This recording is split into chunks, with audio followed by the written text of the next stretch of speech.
আসসালামু আলাইকুম। অনেক দিন পর চলে আসলাম আবার একটা নতুন ভিডিও নিয়ে। তো ভ্যানে চড়তে কার ভালো লাগে? আমার খুব ভালো লাগে। আর গ্রামে ঘুরতে আমি খুব আনন্দ পাই। সে যাবে সুখ। যাই হোক, চলে আসলাম বরিশাল এয়ারপোর্টে।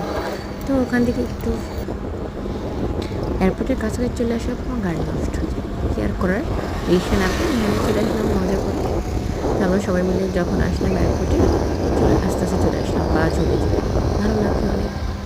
তো চারদিকটা কেমন সবুজে একটা ভরা, দুপাশে মনে হচ্ছে জঙ্গলের মধ্যে যাচ্ছি, কোথাও গভীর জঙ্গলে যাচ্ছি, কিন্তু না, আমরা যাচ্ছি এয়ারপোর্টে, বরিশাল এয়ারপোর্টে।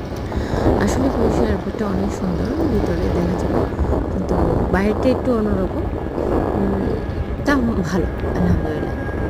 তো এটার জন্য আমাদের অনেক উপকার হয়েছে মানুষের জন্য, যে একটা দ্রুত ঢাকা যাওয়ার জন্য, মুভ করার জন্য খুব ভালো একটা ওয়ে। আল্লাহ হাফেজ।